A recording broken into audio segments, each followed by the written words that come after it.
Good afternoon.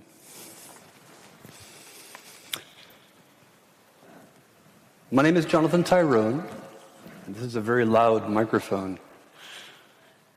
I'm with Bloomberg News, based here in Vienna, where I've been writing about the United Nations for the better part of 2 decades. I'm honored to be here with so many distinguished guests to talk about the United Nations' latest GlobE network initiative. Excellencies, distinguished guests from around the globe, ladies and gentlemen, present and online, thank you for joining us to this launch of the GlobE network. Yesterday at the United Nations General Assembly special session, the political declaration that adopted this very special network passed, and it's developed a quick, agile, and efficient tool for combating cross-border corruption. And the declaration encouraged states parties to participate and make best use of this network.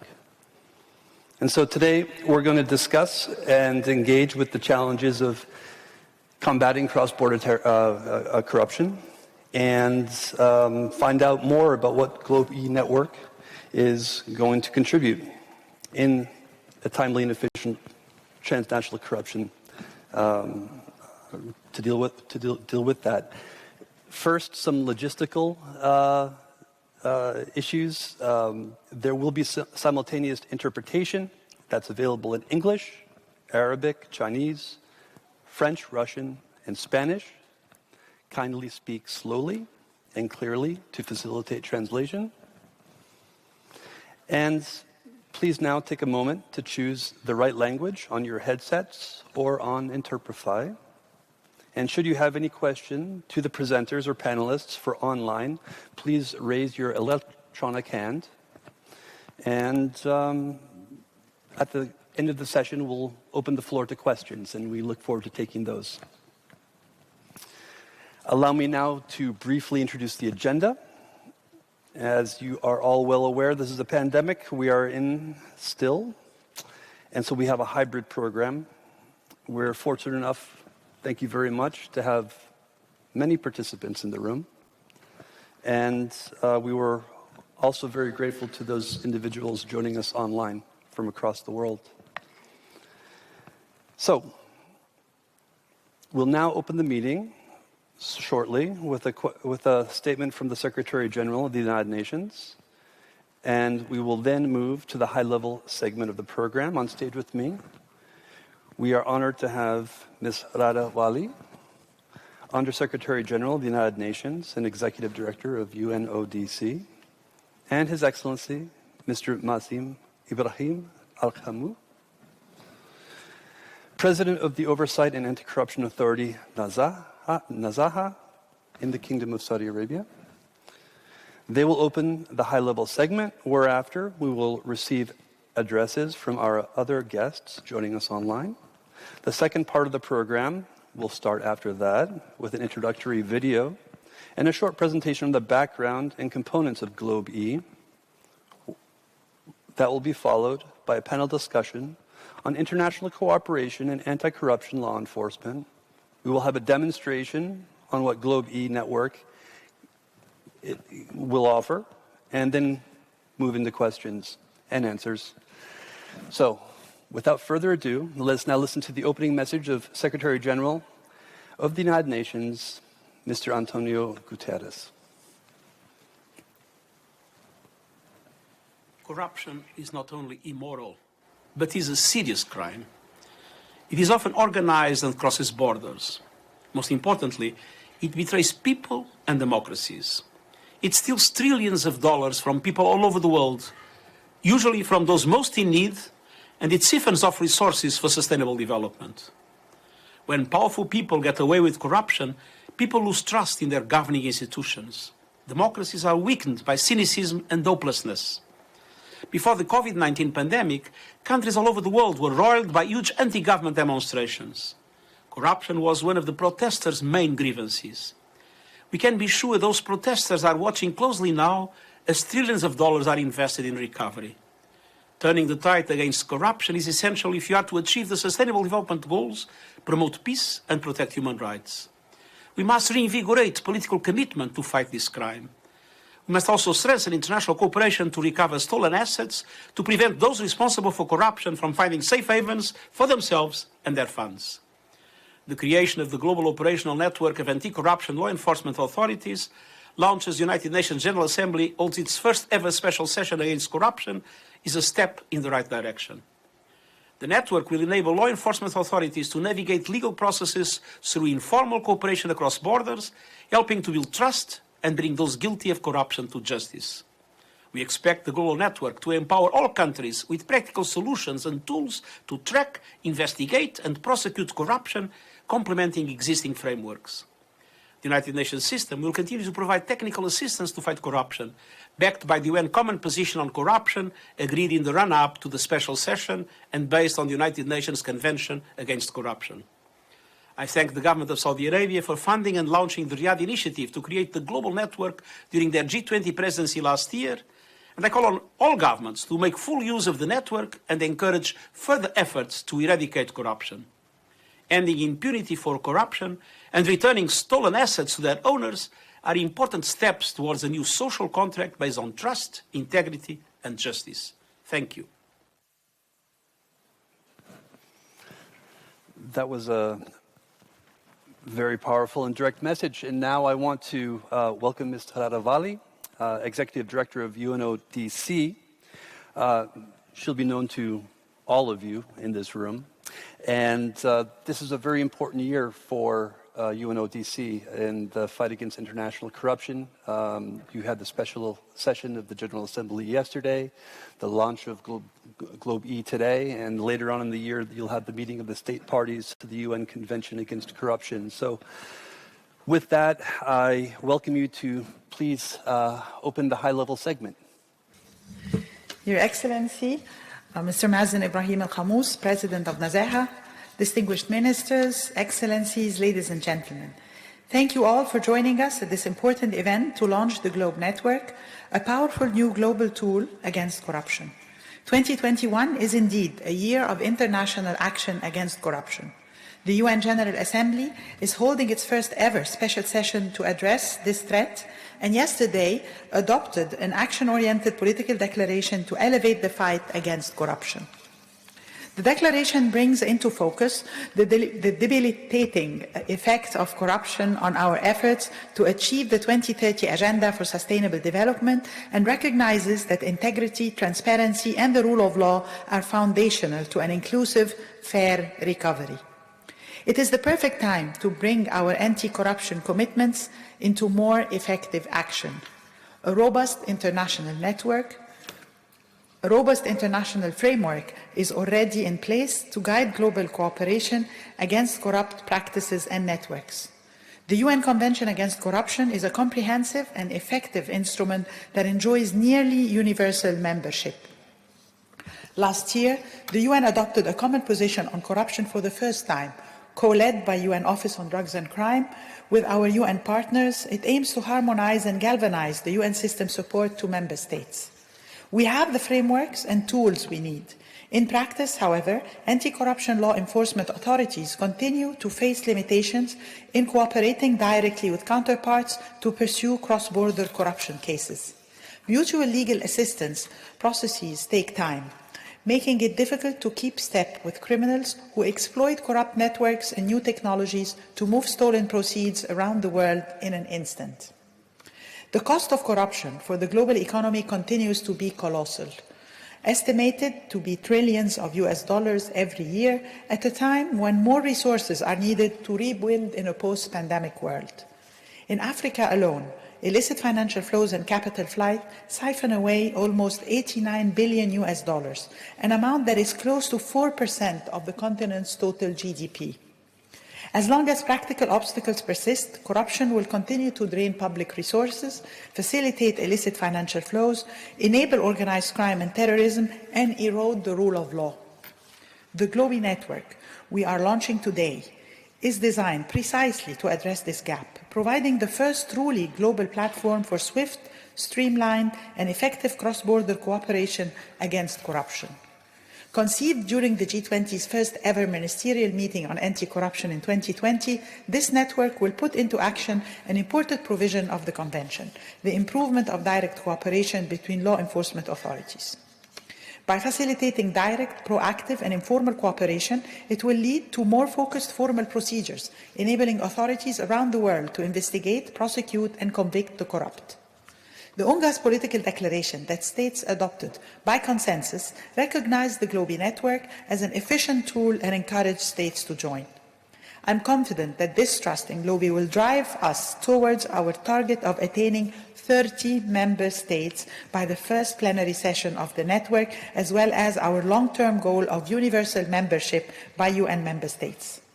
UNODC serves as the guardian of the Convention Against Corruption and is proud to take on the role of Secretariat of the GlobE network. The network will offer 3 mechanisms to bring together international efforts against corruption.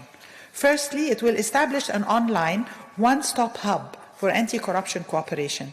This hub will guide practitioners towards the correct counterparts and will provide them with a secure online channel for instant communication. The online hub will also act as a platform for exchange of experiences and good practices among a community of peers. Parts of this hub will be accessible to the public with the aim of educating and engaging them in efforts to counter corruption. Secondly, GlobE will launch an operational network of anti-corruption law enforcement authorities based in Vienna as a standing forum for dialogue. And thirdly, the network will include an extensive knowledge and capacity development component. We will leverage the resources available and work extensively with academia in order to close the capacity gap between member states, allowing countries to better combat corruption both within and across borders. Excellencies, ladies and gentlemen, the GlobE network is founded on the belief that we are stronger against corruption when we work together and build upon the efforts of one another. In developing this initiative, UNODC consulted with technical experts, international organizations, and member states. Its success will count on our continued commitment to dialogue and communication with our partners. We have already conducted a comprehensive mapping exercise to identify relevant networks and their memberships, and we will work with them to ensure complementarity and avoid duplication. GlobE will pursue active relationships with entities such as the Egmont Group, the International Anti-Corruption Coordination Center, and the International Association of Prosecutors, as well as regional and international asset recovery interagency networks. Later this year, we will have the opportunity to take stock of our progress at the 9th session of the Conference of the States Party to the Convention to be held in Egypt in December. I am deeply grateful to the Kingdom of Saudi Arabia and to His Excellency Mr. Al-Khamous for making the GlobE network a reality through the Riyadh initiative launched during the Saudi presidency of the G20 last year and for providing the core funding for its implementation.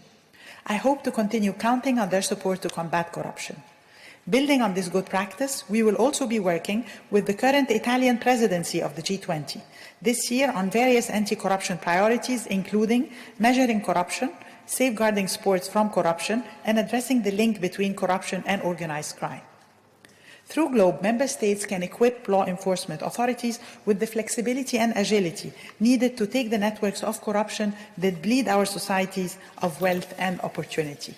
I call on member states to join the GlobE network to close the gaps between us and leave no safe haven for corruption. In closing, I would like to thank our high-level participants and panelists for today. I look forward to hearing their views and insights on how the GlobE network can best support joint action against corruption. Thank you.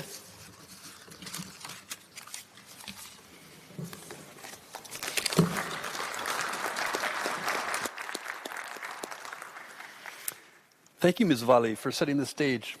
It's very interesting address, and now I'd like to turn to His Excellency, Mr. Mazin Ibrahim Al-Khamous, President of the Oversight and Anti-Corruption Authority, Nazaha, in the Kingdom of Saudi Arabia, to deliver his opening address.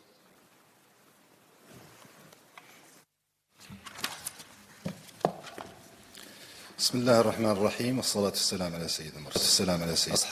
the name of God, the most merciful, the most compassionate. Your Excellencies, ladies and gentlemen, I would like to first thank the Executive Director, Ms. Ghada Wali, for her remarks and for her continuous support for the global anti-corruption efforts, including her support for the Riyadh initiative towards the creation of a global operational network of anti-corruption law enforcement authorities, GlobE.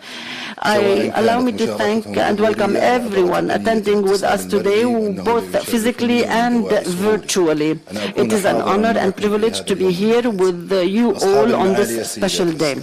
Your Excellencies, ladies and gentlemen, the UNGASS comes at a time where global unity and solidarity are mostly needed to combat corruption, especially in times of crisis like the world is currently facing. When it comes to international anti-corruption, the Kingdom of Saudi Arabia fully realizes that facing the challenges and risks posed by cross-border corruption requires close cooperation between anti-corruption authorities on the basis of the United Nations Convention Against Corruption, UNCAC, which includes more than 180 member states. Accordingly, the Kingdom of Saudi Arabia spared no efforts during the Saudi G20 presidency in working closely with G20 and non-G20 countries, as well as with all relevant stakeholders, spearheaded by the United Nations Office on Drugs and Crime, to deliver a tangible outcome that would strengthen international anti-corruption law enforcement cooperation. Thus, Riyadh Initiative Network GlobE was born with political support from the G20 leaders and the G20 anti-corruption ministers under the Saudi G20 presidency to demonstrate its commitment for international anti-corruption cooperation. The leadership of Saudi Arabia contributed funding of $10 million to kick off the works of Riyadh Initiative Network GlobE to address the needs and challenges in the sphere of anti-corruption cross-border cooperation. Excellencies, ladies and gentlemen, welcoming the creation of Riyadh Initiative Network GlobE in an important document such as the UNGASS political declaration demonstrates the genuine and serious stance of states parties to the UNCAC in their collective efforts against corruption.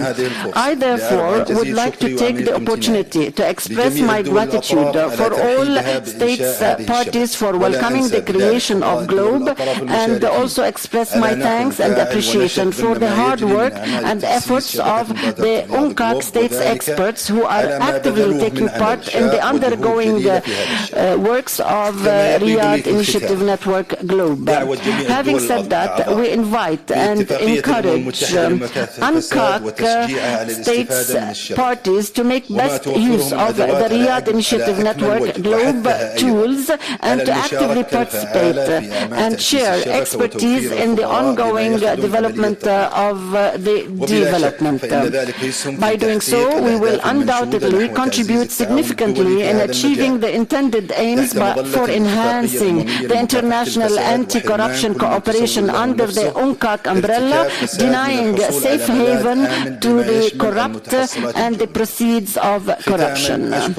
Lastly, I thank once again Her Excellency, the Executive Director Ms. Ghada Wali, for the invitation to be here today and for her leadership in hosting Riyadh Initiative Network GlobE. I also extend my thanks and appreciation to her team for all of their great efforts in establishing Riyadh Initiative Network GlobE under the UNODC as the guardian of the only legal binding universal anti-corruption instrument, the United Nations Convention Against Corruption, UNCAC. Thank you all. Thank you, Your Excellency, for providing that valuable context about the establishment of the GlobE network. It provides obviously a background to which the UN can continue to move the agenda forward. At this point, ladies and gentlemen, we are going to receive some online presentations for the high-level segment, and we will begin with His Excellency, Mr. Cui Fu, Vice Chairman of the National Commission of Supervision of China, speaking as the special representative of Mr. Zhao Do-yang, Chairman of the National Commission of Supervision in China.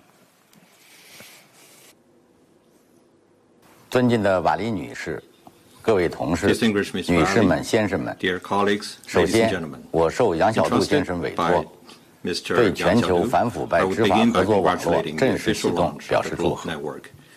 昨天，我们共同见证了特别联大开幕的历史时刻。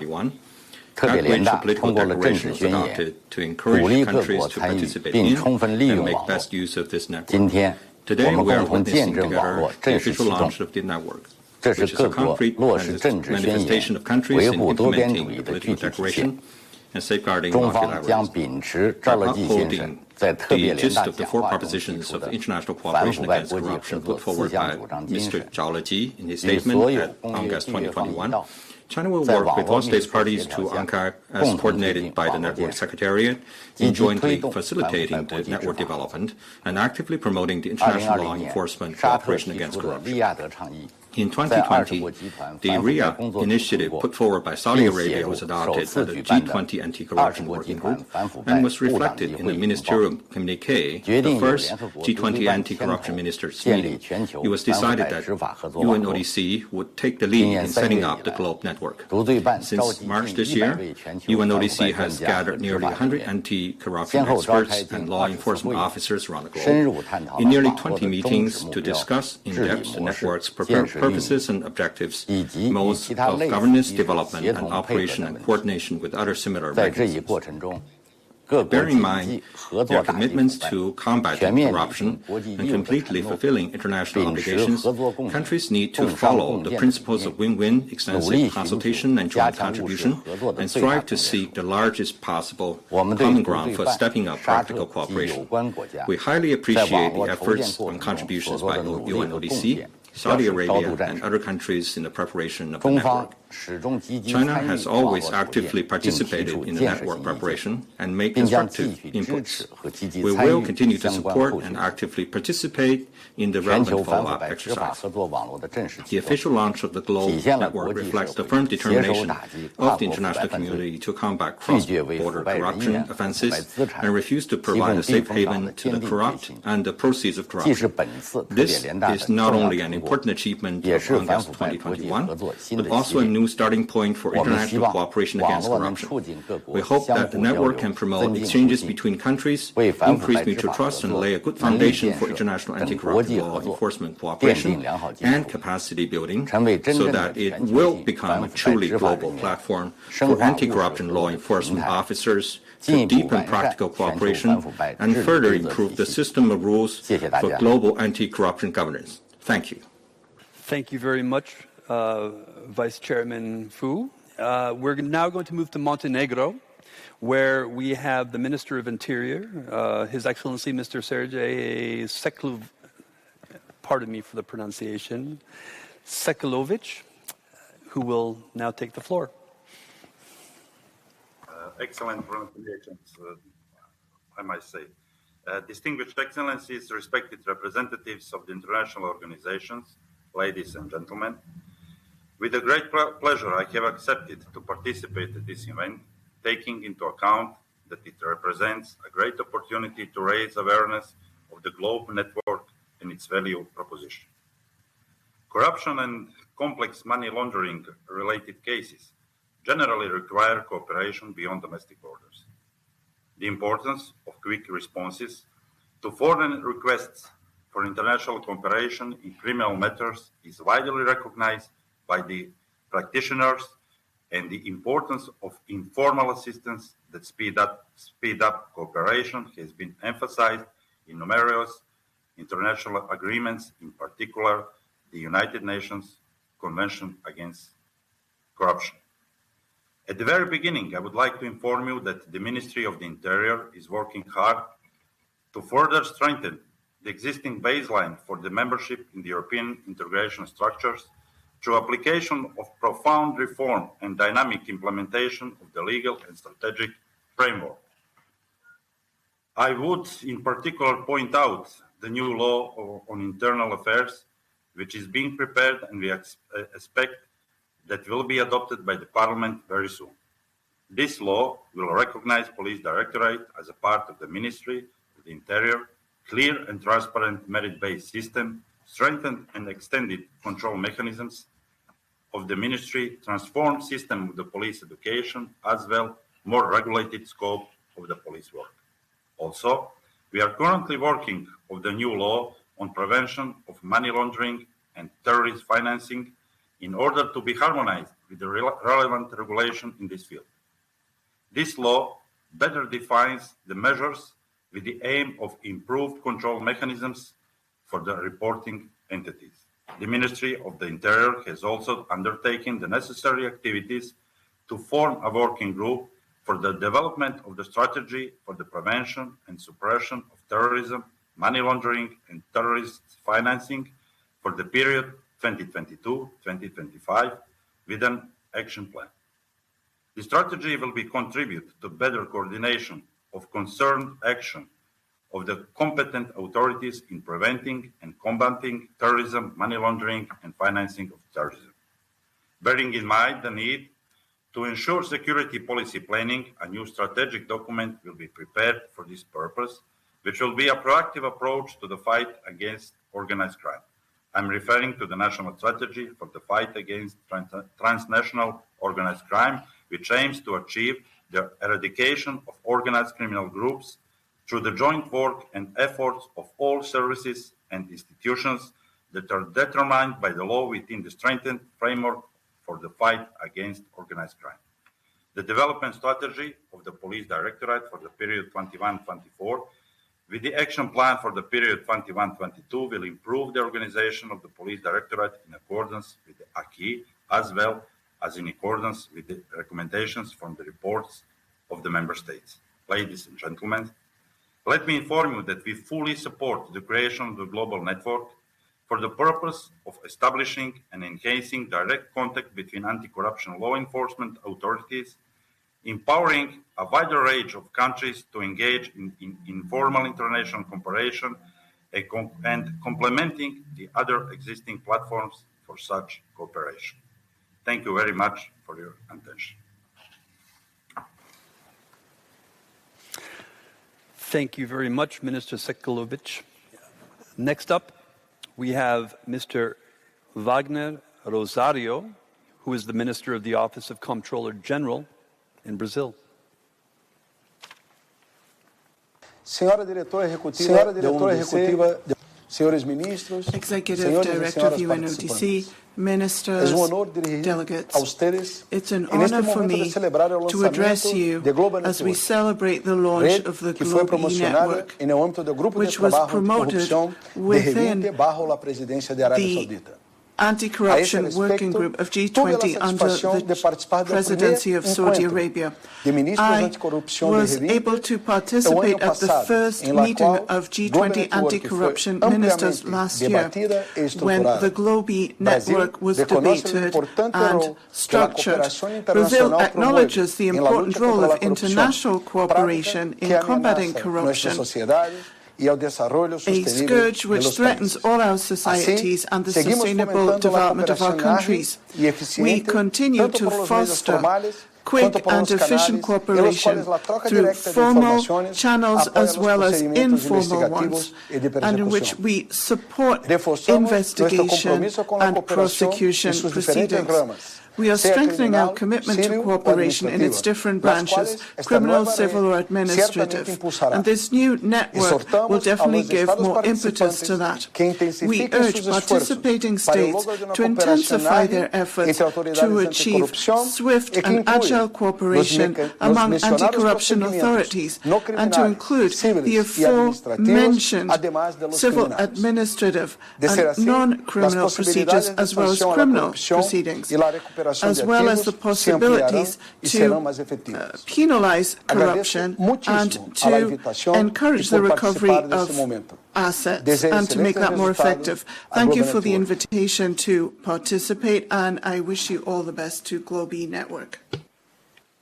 Fantastic. That was very good. And we will begin, we will remain in South America with His Excellency Mr. Jorge Bermudez Soto, Comptroller General in Chile.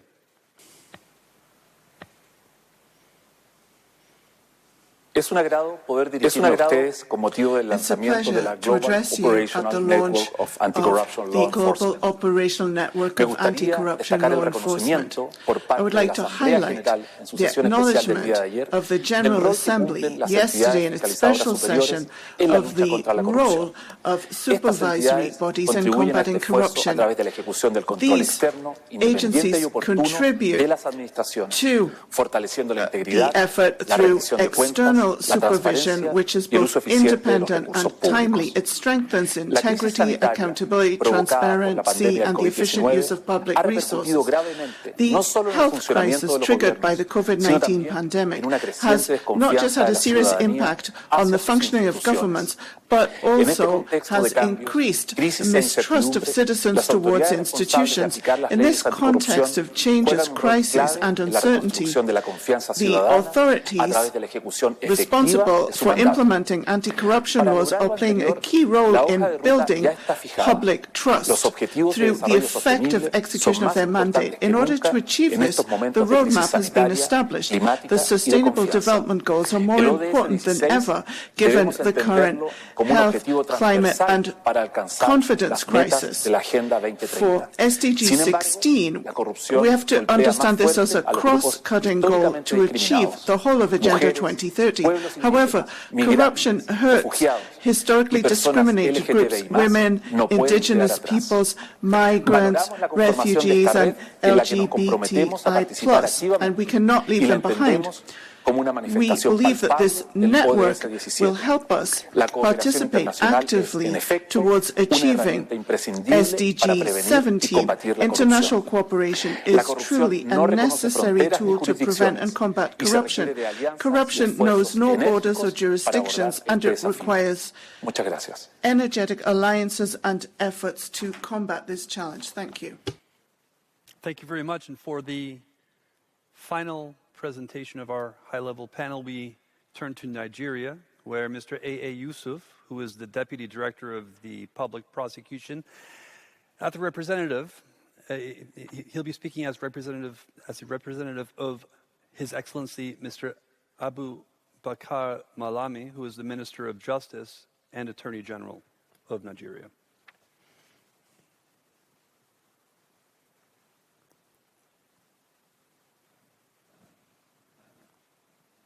And some of the presentations are live, so there might be a little bit of a delay.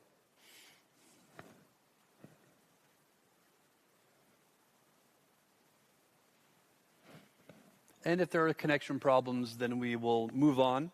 And with that, I would like to thank Ms. Vali and His Excellency for giving us a solid bedrock to move on and learn more about the GlobE Network this afternoon, and continue into the second part of our session. I think first we are going to watch a video that will further bring our knowledge of the new initiative forward. With that, I thank you both very much, and please enjoy the video.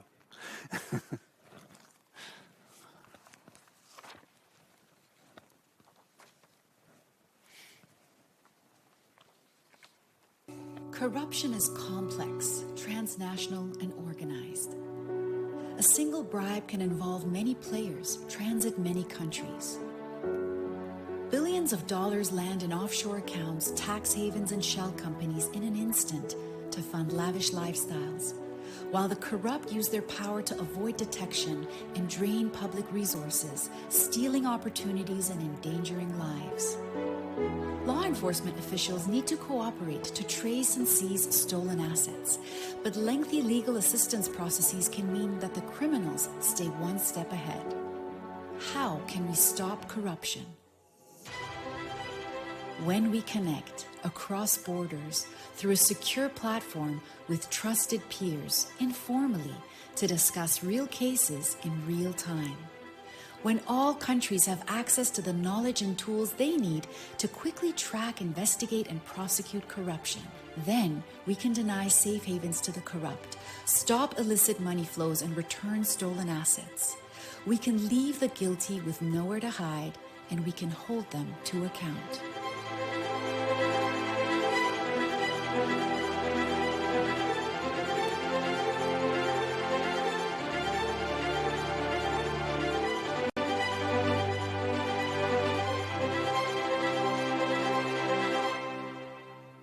Thank you very much again. This is a very good conclusion to our first part of the afternoon. And now I would like to invite the panelists for the second part of our session to come onto stage. I'd like to welcome two of my guests for the next session on stage, Mr. Jean-François Bonner, Chief Public Prosecutor, Head of the National Financial Prosecution Office in France. Welcome. Thank you. And also with me is Sheravin Majlesi, who is Chief of Section in charge of setting up the GlobE network within the Corruption and Economic Crime branch of the UNODC. And lest anybody question the diversity of the panelists, let me assure you, as I go on, we have Ms. Shamila Batohi, Head of the National Prosecuting Authority in South Africa, as well, who'll be joining us online. Mr. Alan Bakarezi, Director of Investigations, Strategy and Operations of the World Bank Group, Integrity Vice Presidency. Then we will have Ms. Ilana de Wilde, Director, Organized and Emerging Crime at Interpol. Greta Fenner, Managing Director of the Basel Institute on Governance. Matthew Rosenberg, an investigative journalist at the New York Times. And Buddy Santoso, Acting Director of Fostering Networks Between Corruption Eradication Commissions and Institutions, KPK in Indonesia. So first, we want to have this as an interactive dialogue. I'll be sitting here and asking questions. Hopefully the panelists will be able to interact with each other. And toward the end, at the end of the session, we'll open the floor to questions both in the room and online. So, Sheravin, can I hand it to you at this moment to give a brief overview of GlobE Network and where we're going to take it from here? Sure. Thank you very much, Jonathan.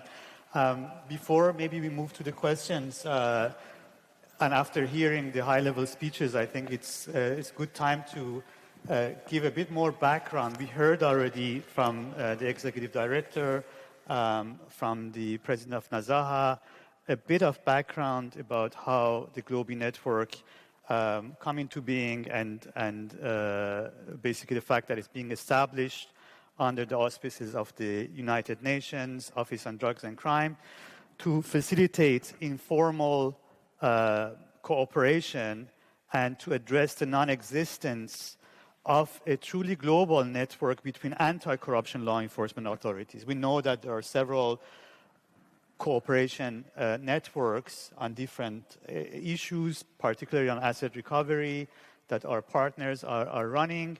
But there was an issue for connecting the anti-corruption law enforcement authorities. So the aim is really to provide a quick, agile, and efficient tool for facilitating transnational cooperation in combating corruption, strengthening communication exchange, and peer learning between anti-corruption law enforcement authorities while complementing and coordinating with existing international cooperation platforms in accordance with the UNGASS political declaration, which was adopted just yesterday. I'm not going to go into too much details in terms of the components, because Mrs. Wali actually referred to the components. We all heard that this initiative came into being under the Riyadh initiative on the establishment of a global operational network of anti-corruption law enforcement authorities during Saudi Arabia's G20 presidency, and it was welcomed also by the G20 anti-corruption ministerial, as well as the G20 Riyadh summit of leaders of G20 in October and November last year. The concept note was prepared initially by UNODC for this purpose, and as we heard during the speeches, Saudi Arabia also, during their G20 presidency, contributed funds for the setup phase of this initiative. We also heard about the three components. There is obviously the network aspects of bringing practitioners together here in Vienna to really create that global network of authorities with regular meetings here in Vienna. There is a second component of online one-stop hub that would bring different electronic resources together, and a key feature that we will hear later on about is the decision tree and a secure communication platform. And also, we want to bring the other available resources, whether it's through UNODC, there's a CNA directory, legal library, and so on, as well as possibly resources which are made available through other organizations. And finally, the third component being a kind of a focus also on developing further knowledge in this area of cooperation and capacity building among the institutions. But I think what's important to hear a bit more about is the preparatory process. So we have actually in the room, and next to me, Mr. Jean-François Bonner, who has been part of this journey from the very beginning, and I know that several others joining online are colleagues from different anti-corruption agencies or authorities who have been involved into this process. But before I get to that technical part, there are really three streams that have been happening in parallel. There is a political stream that's led by the member states of the UN, and that led to the adoption of the language in the political declaration of UNGASS on this initiative. There is also the part related to UNODC, which was setting up the interim secretariat, advocating for this, and the communication that comes actually during this stage and the following stages of this work. And very importantly, the technical aspect, which has been the core of our preparations really in the past months. And that technical aspect is really addressing the key features of how this network will look like.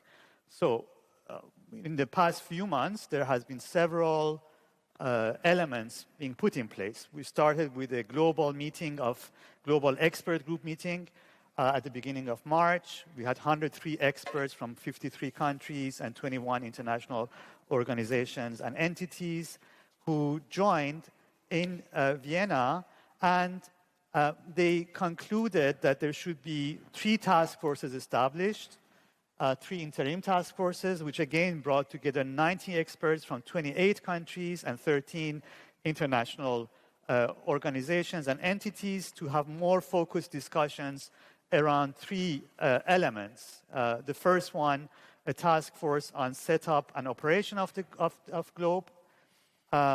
which produced an output document, which is proposed elements of a charter, a task force on synergies with other networks, which also produced its outputs in a mapping of what are the other relevant networks and recommendations for enhancing synergies between GlobE and these other networks. And finally, a third interim task force focusing on tools and services.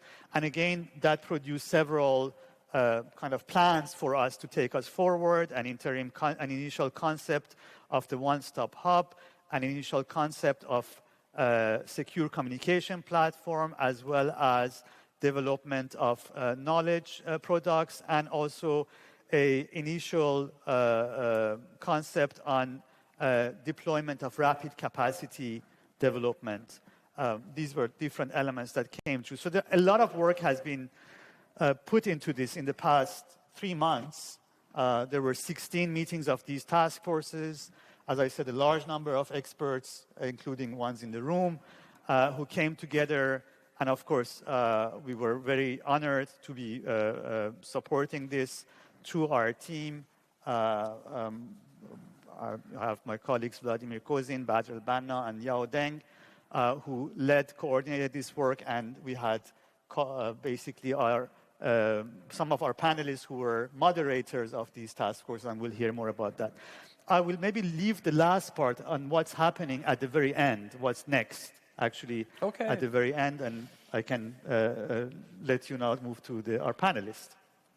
Well, I have plenty of questions now that you've whet our appetite. I mean, obviously, a subtle theme that seems to have emerged in the background is that there's at times ineffective and inefficient cooperation between investigators and prosecutors that sometimes delays important inquiries that can prevent corruption. And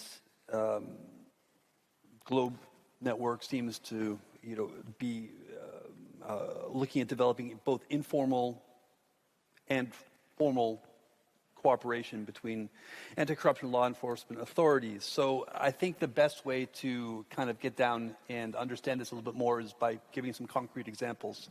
And to that extent, I would at this point like to introduce our panelists from France, Indonesia, and South Africa.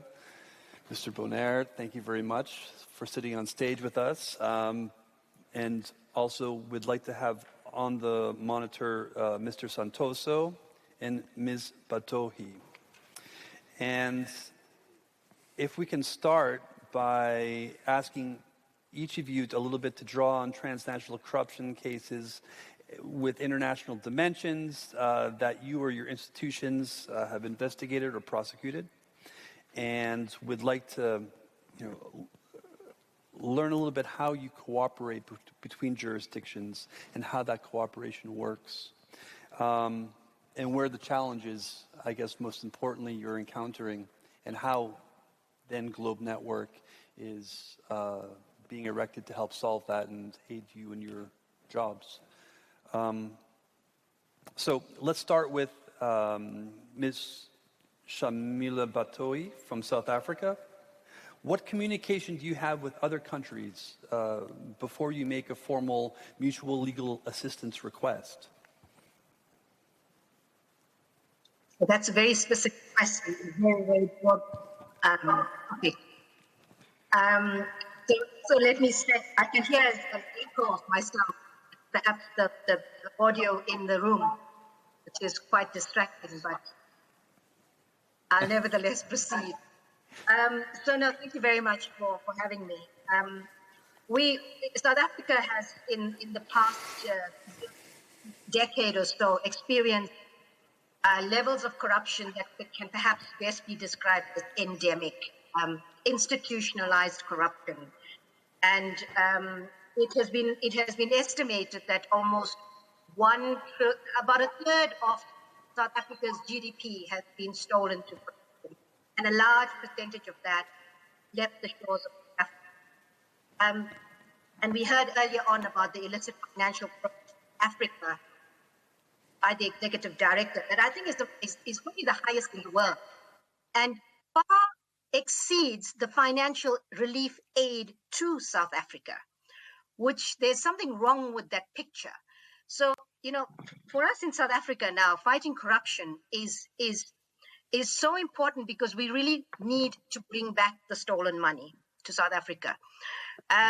We've been, there's a Zondo Commission of Inquiry into what is labeled as state capture in South Africa that is ongoing, that is every day laying bare the extent of corruption in South Africa. But the new administration is really, determined to eradicate that.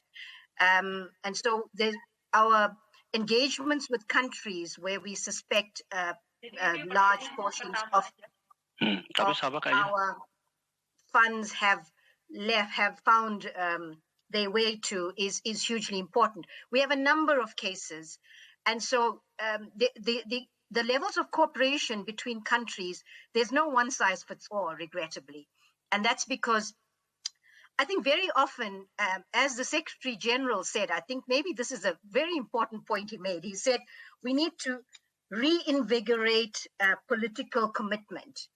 And I think that is where the challenge is, because as prosecutors, we want to get the job done. We want to get the evidence.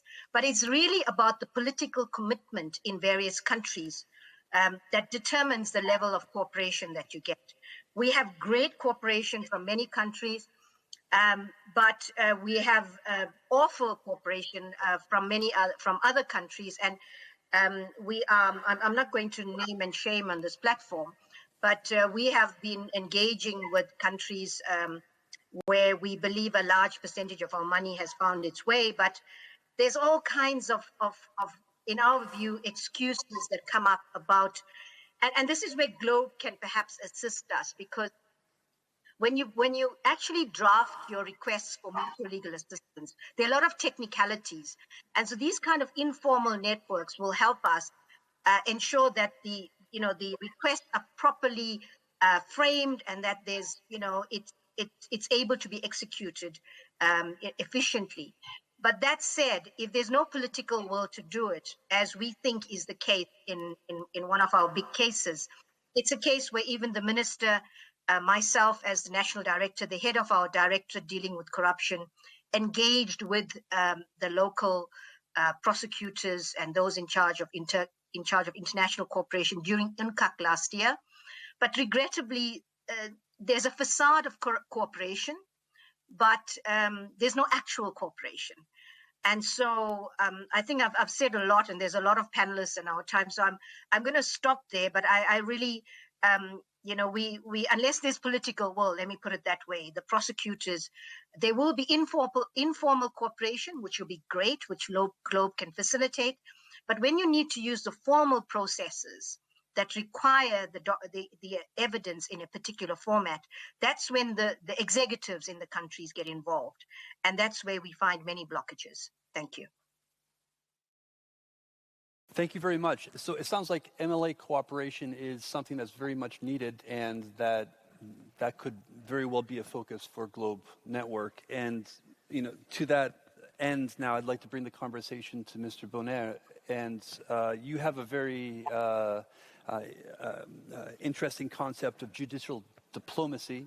Can you explain to us what judicial diplomacy implies, and how that might fit into the peer-to-peer network that GlobE Network is trying to erect?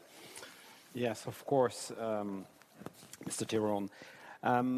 As you see, and as you know, I am a practitioner. I'm a prosecutor since over 30 years in France, and I used from my very beginning of career to exercise cross-border prosecution. And this led me very quickly to work with other countries around France in the first step, but very quickly worldwide. In my career, I was also a liaison magistrate, seconded from France to Germany, where I had to work with the counterparts, being prosecutors, judges, but also officials at the Ministry of Justice. And at the same time, I was seconded to the French embassy in Berlin. So I learned very much from this diplomatic exercise, being seconded to another country, judicial system, and working closely with diplomats and with judicial counterparts.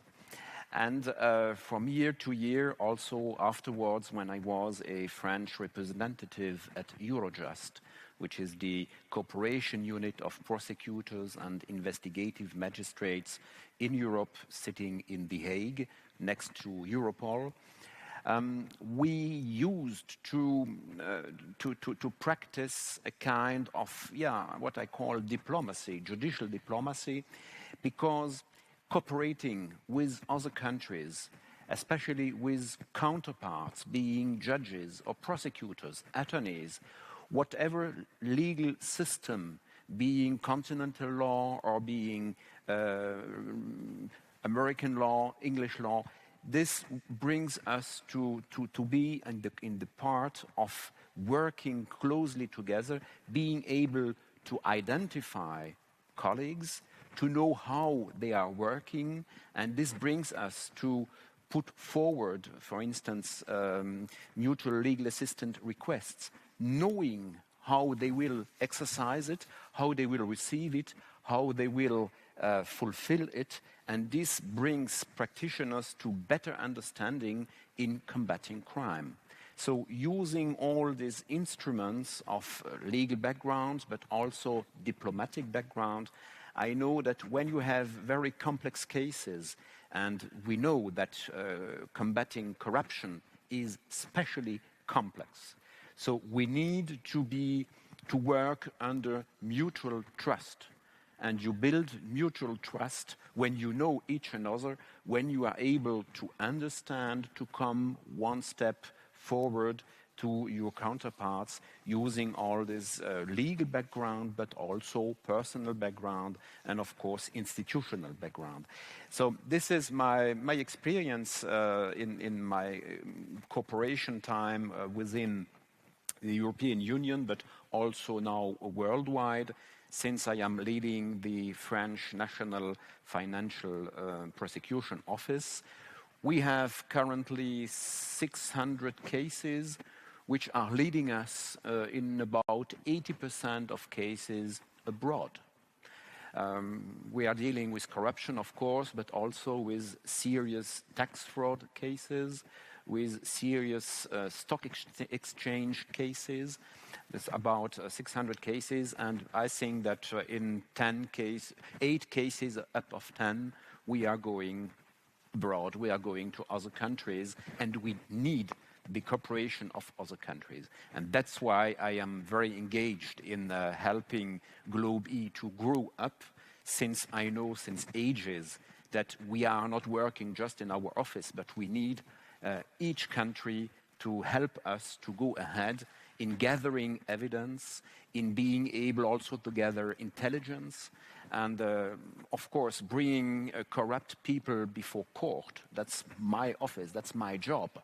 I need, of course, the assistance of whatever country is involved in order to help me to bring this evidence before court. And then I can reach, of course, a judgment against corrupt people.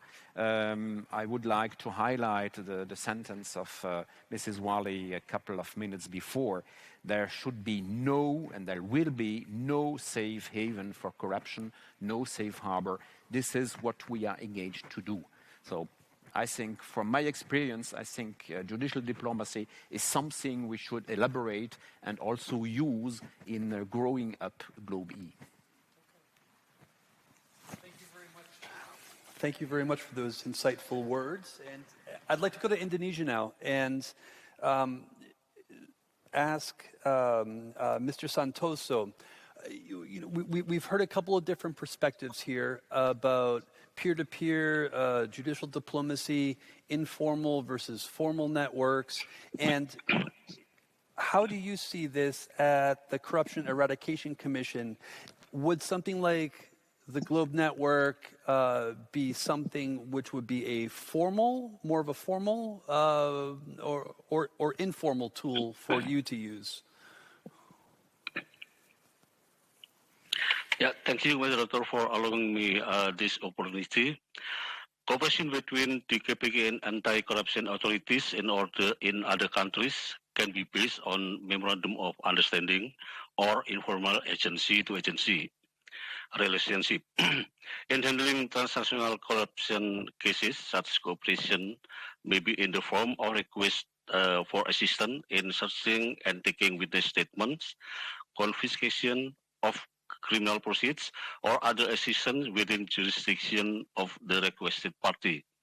Formal cooperation is carried out through mutual legal assistance requested addressed to Ministry of Law and Human Rights as the Indonesian Central Authority.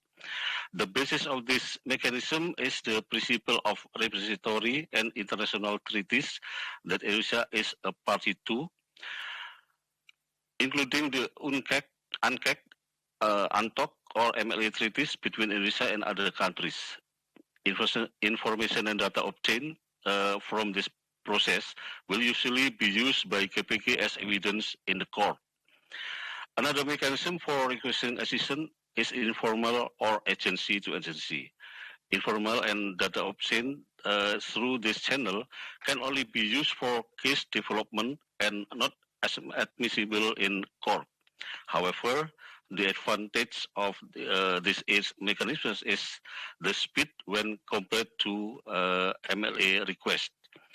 When transnational corruption case investigated and prosecuted by the KPK with a case of bribery involving of official in an Indonesian state-owned oil company or Pertamina and a UK-based chemical company or Innospex during the period of 2004 to 2005.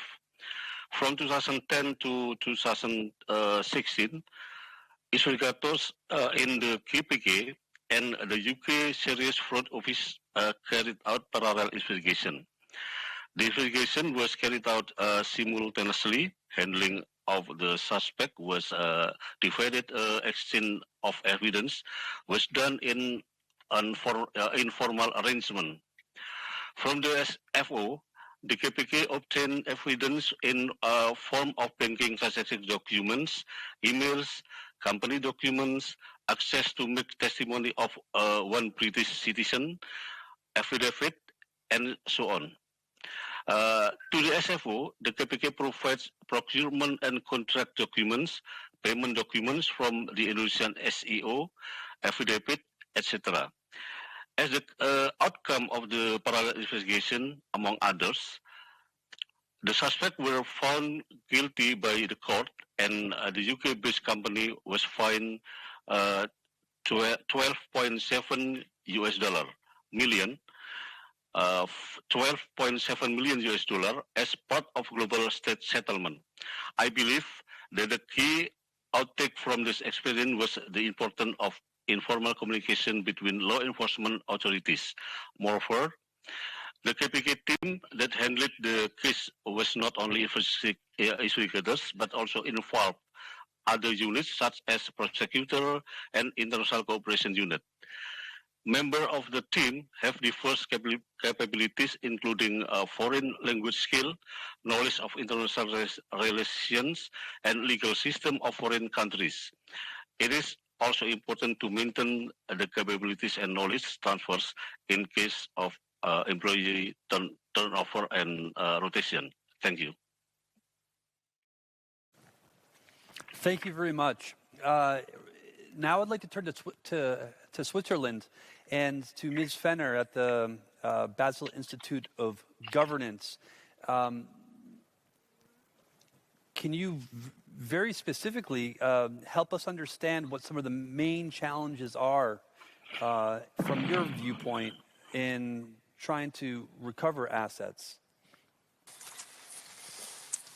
Yes, hi. Good afternoon, everyone, and thank you very much for having me on this panel and also for your question. It's a loaded question because there would be a long, long list of things that I can mention. I'll speak from the perspective of countries in which we work, which are typically among the poorest and the least developed countries of this world. So the video, if I may mention, at the beginning was wonderful, but That's not the reality. That is the reality maybe in 2 countries. Those 20 screens on the wall, they have nothing to do with the reality in the countries in which we work. They often don't even have computers for everyone. They often don't have official email addresses which they could use to communicate with other countries. And that's just to name a few things. So I think we need to make sure that we cater here for the reality of very, very diverse countries. And so in some of the countries which are least developed, I would say, I mean, there are many problems. But for example, when we speak about informality in mutual legal or in international cooperation, informality is in many of these countries not necessarily the culture that reigns in these institutions, be it law enforcement or prosecuting authorities. They're very hierarchical organizations in many ways. And for someone, you know, not the CEO or the DG of an organization, but for someone at an investigator level to be daring enough to actually informally reach out to a colleague in another country, that's a big ask.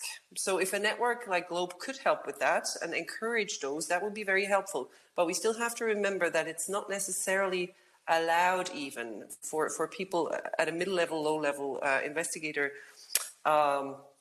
position to do that. So I think we need to remember that, you know, informality is a great concept. It doesn't necessarily naturally work in every culture.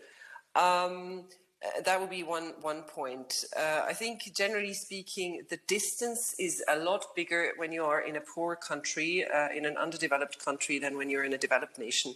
The distance even to a country only, you know, halfway up the continent is already much larger. So if GlobE can help with closing up this distance, that would be extremely helpful. The challenge with international cooperation is also one of knowledge and expertise, because you don't only need to understand your own laws to know how to do your investigation, prosecution, how to write an M&A request. You may have a law that describes that, but you also have to understand the laws and the institutions, the procedures in the other countries to which you're sending this. And there's a huge translation gap. And not only translation, but it requires an enormous amount of preparation to do this work well. So I think there's another major gap. I think I'll leave it at those 3 points to start with. I have a very long list, but I think I'm trying to bring in kind of the reality of some of the countries that will be in this network and are faced with these challenges. Thank you. Thank you very much. And it's very important to be grounded in the reality that prosecutors who might be participating in GlobE Network face when interacting with their colleagues. Now, moving on to a more public dimension of transnational corruption, the role of journalism and public information has really changed in the last few years. We've seen the Paradise Papers leak. We've seen new networks of journalists internationally developing to process and try to understand large data sets. And so now I'd like to invite Matthew Rosenberg from the New York Times onto the video screen, if he's there, and to ask him, his experiences with networks like the International Consortium of Investigative Journalists, and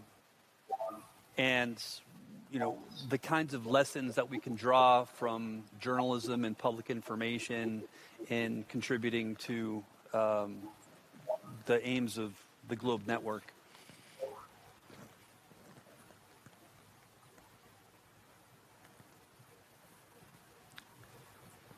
Or is Matthew's connection perhaps dropped? Okay.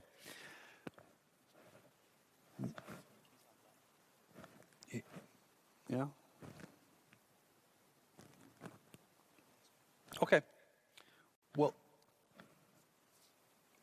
maybe we can come back to that if Matthew joins us in a little bit.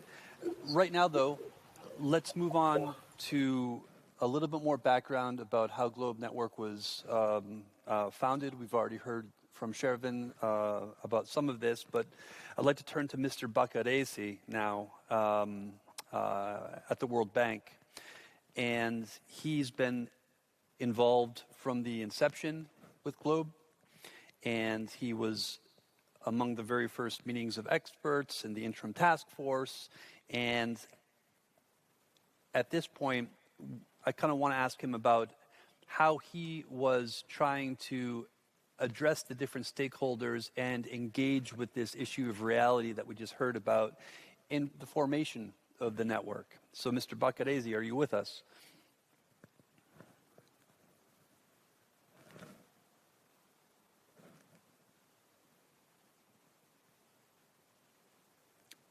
Sometimes it needs a little delay to the video, but here we are. Hello? Hello. Can you hear me? Mr. Chairman, thank you very much, and thank you for pronouncing my name so beautifully well. Thank you very much. Yes, I was given the task of working, as you say, right from the outset, when the inception of the network started, and I was very privileged to be asked to chair the first of three task forces. And ours composed of, and this, just to give you a sort of a representation of the people in that room over a period of 6 weeks, 36 experts, 23 different countries, and 3 different international organizations. As the task force number 1, our job was actually really to construct the foundations, if you will, of what the network would look like. And so we spent a considerable amount of time with these terrific experts, really sort of looking at the foundational document, which is the interim charter, creating this informal platform, looking at issues such as the construction of the secretariat, what role they would play, and probably more fundamental questions like even basic membership of the structure. And in the questions I saw somebody ask a very valid point about whether tax authorities, for example, would belong to this platform. And my emphatic answer is absolutely yes. And those of us who've been involved in these types of cases know the value that in certain circumstances tax authorities can play in this situation.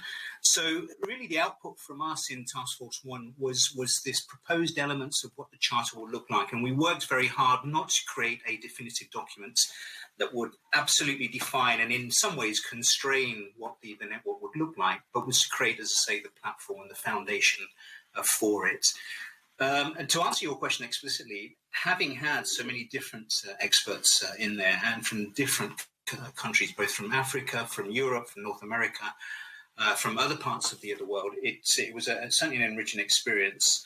And it's important, touching upon the reality point that Greta has quite rightly made, and I think it's been alluded to by other speakers during the course of the morning, is that this is a broad church in many ways, and I think it has to be, particularly the informal aspect of it, because there are many different players that can come into the equation to actually support these investigations. When UNGASS was being drafted back in 2003, 2004, and I was actually a prosecutor in the United Kingdom, and in fact I see some of my colleagues are on the call today. It was important at that stage to bring the framework together, very much as what we're trying to do now, but of course this was the convention itself. And there was clearly an emphasis in those days upon the criminal aspects of the work, and I think that is fundamentally correct. I think what we didn't fully appreciate at that stage, or maybe some of us didn't fully appreciate, was then the broad spectrum of work that could then feed into that process. And that's what we tried to capture in Task Force 1. So ironically now, I'm no longer a criminal prosecutor. I now work as the head of integrity in the World Bank, and we have very large numbers of very complex investigations, but we use administrative powers. We work with civil society, we work with journalists, for example, as you just referred to. We work with national authorities, not always criminal authorities. And we even work, for example, with auditors and private sector law firms. And so this is the broad church that I talk about. And this is really, in part, what was reflected in the first task force, bringing together disciplines and expertise from not just every different corner of the other world, but actually from all of these different parts of the equation that feed into the informal aspects of it. Of course, once we get into the formal aspects of the other work, that is a different matter altogether. And you've heard, I think, Shamila speak very passionately about some of the bureaucratic problems that they face when they enter into the more bureaucratic aspects of the work, which is really where the real legality of the process comes from. And that is where some of the significant challenges are encountered, as we will hear in due course. But in summary, our 5, actually stroke 6 meetings that we had were incredibly productive. I wish to thank the Secretariat, Badar and Sherwin again, and their colleagues for all the tremendous work that they put into this. And I think now that we have the proposed elements of what the Charter will look like, and I think it's an important springboard to the creation of the framework going forwards. Thank you very much, Mr. Chairman. Thank you very much. And I'd like to turn briefly to Mr. Bonnet. And just, we've heard this theme now of this should be a big tent. That has to be, there's a lot of stakeholders, very diverse. Who do you envision as the profile of the person in your peer-to-peer network who is going to be participating in GlobE?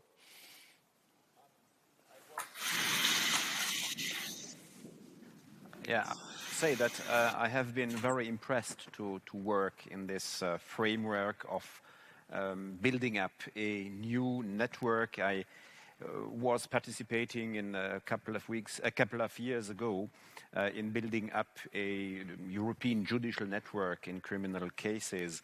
So I saw the very important steps to follow, and I was very impressed to see how we had very nice meetings and a kind of stimulating constructive discussions were taking place with all these colleagues. And what was very impressive, I think, is to see how spontaneously we were sharing the same views of what we need, what track we have to follow in order to set up this very important network. And I think when we have a kind of flashback, I think we have to follow still 3 main operational goals. At first, we have to try to facilitate in sharing intelligence. This is our first step when we want to work as practitioners, as prosecutors, but also as members of law enforcement agencies. We have to share, to be able to share intelligence and to know whom to address in order to share afterwards this intelligence. Second goal, we should have a role, a very important role in advising our colleagues or responsible members of law enforcement agencies, especially in a very sensitive phase of work, which is what we call the pre-MLA phase. Because everything, when you want to share at least evidence, but also perhaps sometimes evidence, intelligence, you have to go via mutual legal assistance, what we call MLA requests. And what is very important is the pre-MLA phase, because at that stage you are able to share general information about how to handle an MLA request. What can you ask from that country? Sometimes you can ask very specific requests from one country, but not from the other country because of legal background, judicial system, and so on. And this advising phase, I think, would be very, very important.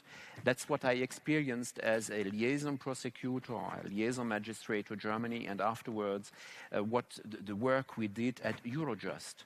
And pre-advising is fundamental, because afterwards you gain a lot of time, because you are able to write your request.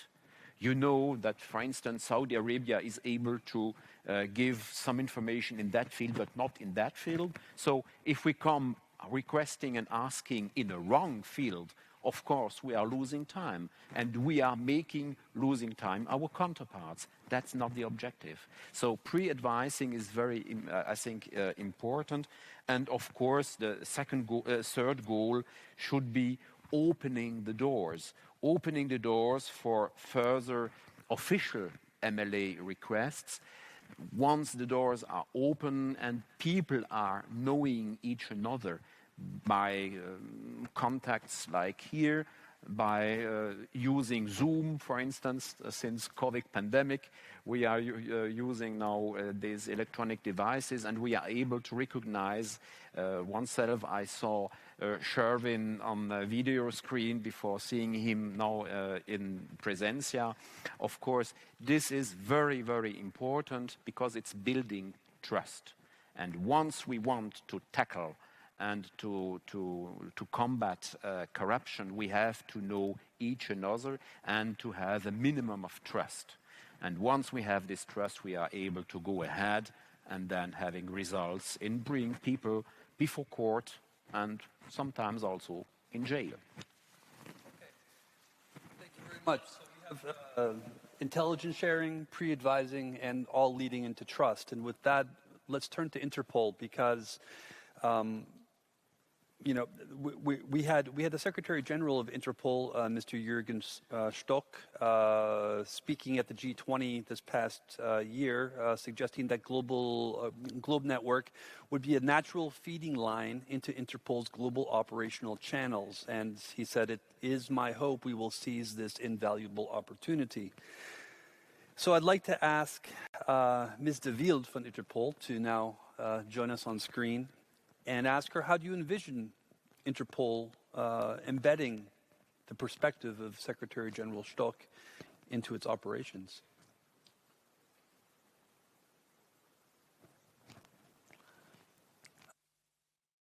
Today. Do you hear me well? Yes, great. Interpol has nearly 100 years of experience in supporting member countries in their sensitive investigations into corruption.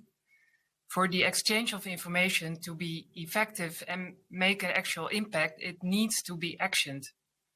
Interpol therefore provides a unique set of secure channels and capability to operationalize the data exchange. Interpol supports active investigations and the tracing of wanted subjects and assets through its representation at the International Anti-Corruption Coordination Center, based in London. This center actively contributes to grant corruption investigations, the tracing of wanted subjects and stolen assets. It is in the context of this collaboration with this international center that Interpol reviews red notices that have been published by member countries in the area of grant corruption. The identified red notices which relate to politically exposed persons are researched and brought to the attention of the center via Interpol's national central bureaus in our 194 member countries. To give you an example of the follow-up of such research, early 2020, the Interpol International Anti-Corruption Coordination Center liaison officer and a representative of this center received a request from an African member country in assistance in an investigation. This specific investigation centered on the misuse of state resources and corrupt procurement processes. The loss to the state in this case was vast, and there was a risk of undermining public trust in the area. Interpol provided coordination and operational support on the ground to the police and also to the Financial Intelligence Unit, the Anti-Corruption Commission, and the prosecutors. The complexity of the investigation was caused by the fact that it involved large sums of money moving across numerous jurisdictions. Interpol supported specifically with digital forensic expertise and with assistance with the mutual legal requests to 11 countries, not only in Africa, but also Europe and the Middle East.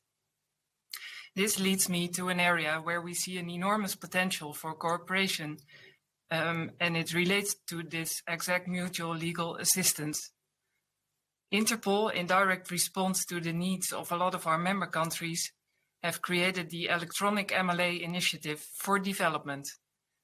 The use of electronic transfer requests would provide the competent national authorities of all 194 Interpol member countries with a transmission capability for requests seeking judicial assistance in cross-border cases. Interpol is currently developing this work in support of the United Nations Convention Against Corruption, specifically Articles 46 and 48, and in line with the UNGASS political declaration, where it stipulates the need for secure electronic communication channels to exchange these requests. I would definitely suggest to enhance and further develop existing networks and platforms in order to align the ongoing work and to spot the gaps in international collaboration.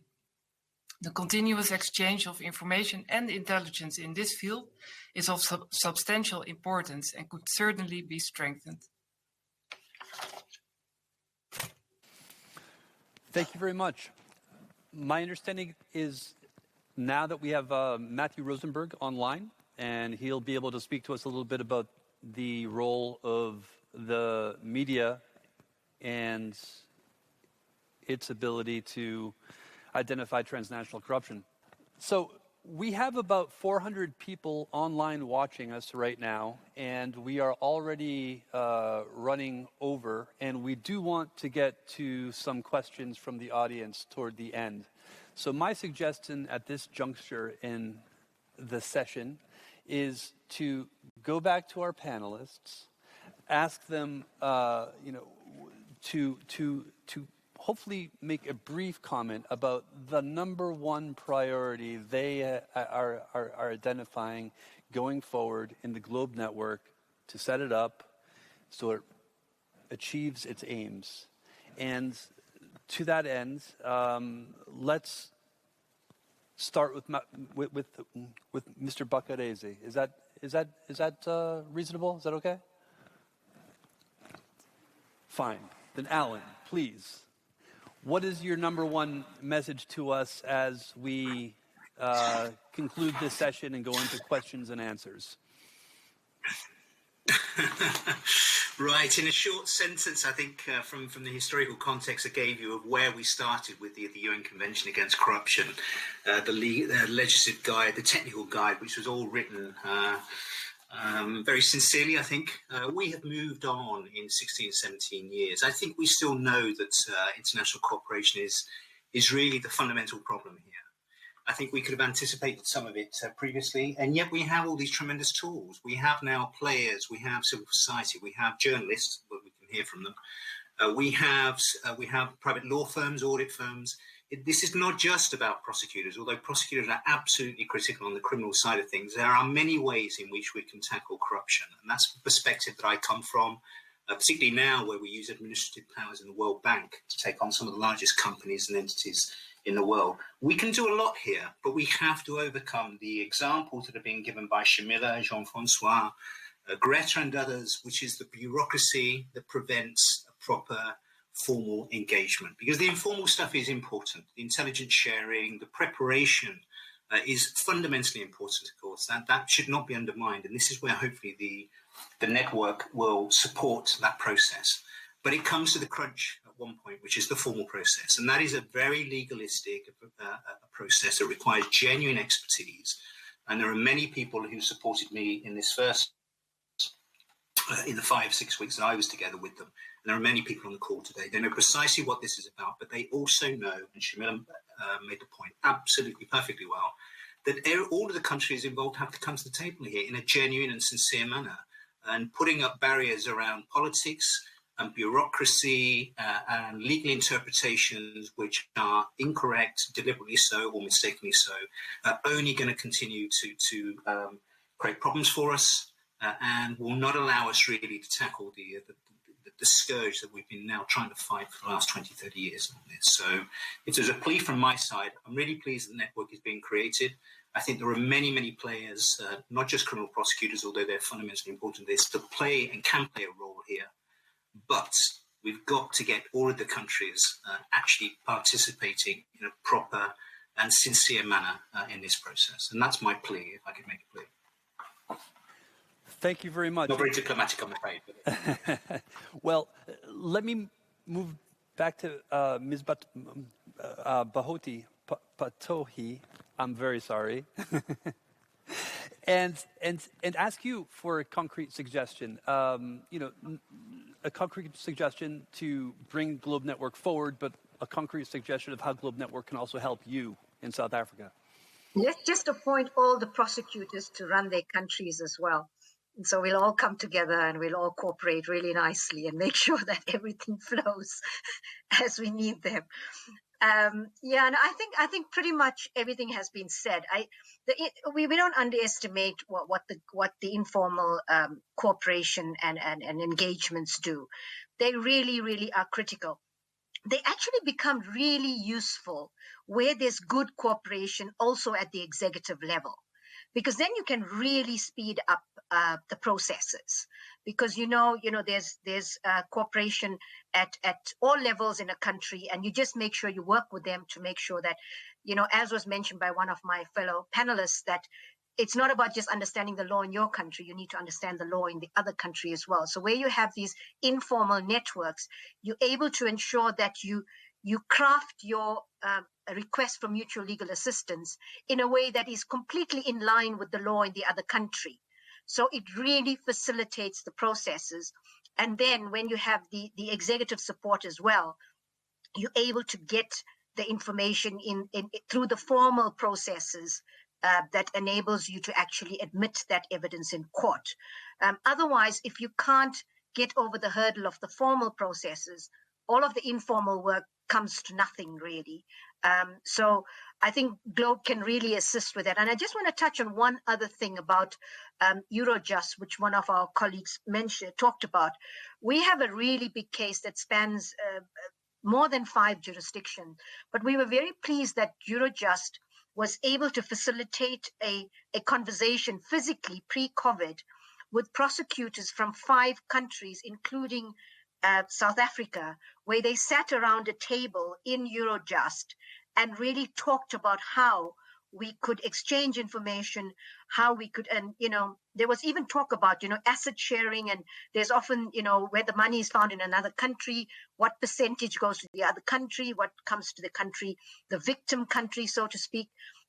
So Eurojust really helped us to get, there were probably about 12 to 15 people around the table from 5 different countries, including Eurojust, that I found was very, very useful. So, and that was all informal, so that was also a really good example of us physically in one space trying to, improve cooperation between the different countries. So I'm really looking forward to this, and I hope that we able to strengthen these informal networks, which really do help. But it all boils down to the determination of the executive in a particular country to really cooperate. Thank you. Mm-hmm. And Ms. Fenner, how do you suggest we can both ground ourselves in reality at the, in often very messy, contradictory realities across the globe, and build trust at the same time? Do you have any suggestions for us? Well, thank you. I guess I put myself up for that one with my first answer. I just want to say anything. I support very much what Alan and what Shamila said, word by word, absolutely 100% with them. I think these were extremely important remarks to be made. I think the judicial diplomacy issue is a very good one. I think grounded in reality, if you really want to make a difference, large-scale meetings with 300 people is not what is necessarily needed. But what Shamila was describing, facilitating smaller, very focused, case-based conversations, and that's what we do at the Basel Institute. That's where we get progress. We get 3 countries together. We work hard with them, explaining. I mean, we study their laws. We bring them together. We explain each other's laws. They explain each other's laws. And it's hard work. It's not lofty speeches. It's not big meetings. But if the GlobE Network can facilitate those really focused, case-based meetings, then I think there is a real need for the network. If I can just add one word, I think the success of this network is dependent on a number of factors, one of which, in my view, is the composition of the members of the network. And I don't mean the countries, but I mean the people actually representing their countries in these networks. They have to be the right people. They can't be because hierarchically they're the right people. They have to be technically the right people, and they have to be the same people for more than one meeting or more than one activity or whatever it is. And there needs to be a real commitment, not just to be a member, but to really be present and make time available to help each other. I think if we have these nitty-gritty details, you can make an impact. I don't know how huge the impact will be, but I'd rather have many small concrete impacts than one big show, if I can put it that way. Thank you very much. Thank you. And is Mr. Santoso still with us in Indonesia? Because I'd really like to hear the concrete proposal that he would have for GlobE Network in terms of building trust and providing service. Matt Rosenberg is back.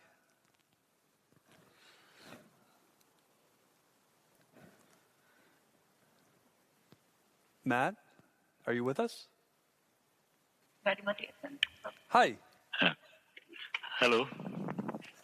Oh, Mr. Santoso, hello. Hello, sir. I was wondering if you could give us a parting piece of advice about how you would suggest concretely that the GlobE Network improve your life. Hold on.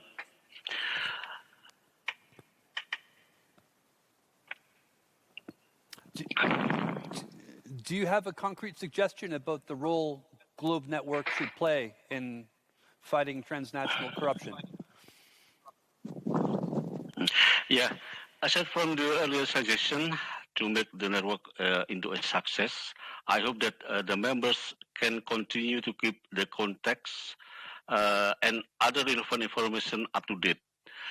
Yeah, we currently have the momentum of goodwill to initiate the joint effort, and I hope that we can maintain it well into the future.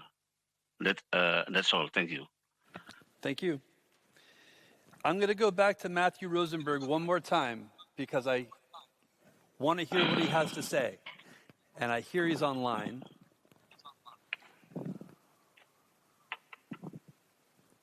Matthew, are you with us? Okay. Well, in that case, I think... Okay. Then we'll give the last word to Ms. Ilana de Wild from Interpol. Can you share with us your concrete proposals to ensure GlobE Network succeeds?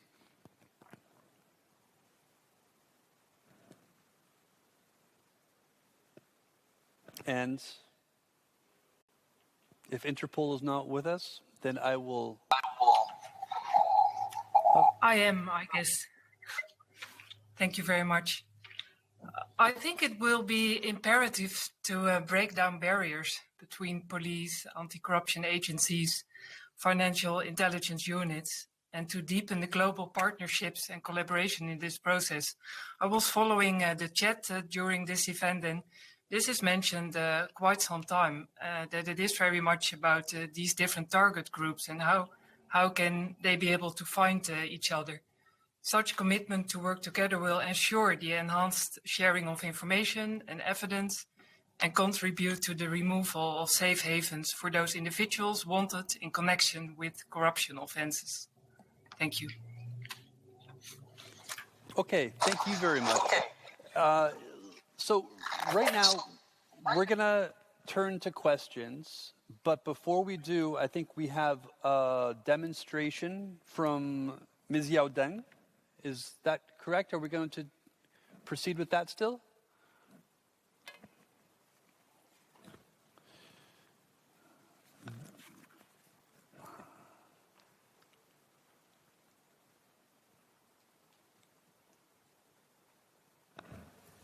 Thank you very much, Jonathan. Good afternoon, good morning, and good evening. Excellencies, distinguished guests, and participants, ladies and gentlemen. It is my great pleasure to present the one-stop hub and one of its most important tools, the decision tree. As you can see on the screen, this is our newly established website for the GlobE network. If we click the button on the top called One Stop Hub, it will lead us to the specific page for this hub. At this stage, the One Stop Hub is still under construction, but you might be very interested to know what this One Stop Hub would entail in the future. Well, in general, the One Stop Hub, serving as a main terminal for different tools and resources, aims to facilitate cooperation and communication among anti-corruption law enforcement authorities. So it is basically envisaged to make this one-stop hub publicly available with restricted areas that will be accessible by authorized users. This one-stop hub features 4 important components. So as you can see in the boxes on the screen, first is the tools and the resources that will help users access information relevant to anti-corruption law enforcement, including legislation, case law, and other databases. Second, secure communication platform, which will enable practitioners to exchange information, including operational information, in a safe and secure manner. Third, the community of practitioners, which will help enable peer-to-peer learning and exchange of practices and experiences among the practitioners. And lastly, the decision tree, which aims to assist the requesting agency with identifying the competent foreign counterpart and finding the optimal channel to establish their contact in international cooperation. Here, as you can see on the screen, is the initial structure of the decision tree, which is still under finalization. As you can see, it's basically divided into 2 parts. On the upper part, it contains general information on international cooperation, which will be made publicly available. And the lower part is purely reserved for assistance relevant to specific cases, which is accessible by users with appropriate credentials. If you are a practitioner, you will start from this over called I am seeking, and suppose you have a specific case on which you like to seek for assistance from a specific foreign jurisdiction, then the tree will guide you to the lower part, and you will be asked the question, is this assistance relevant to sensitive information? If no, then you will be guided back to the general information on international cooperation and the public knowledge portal.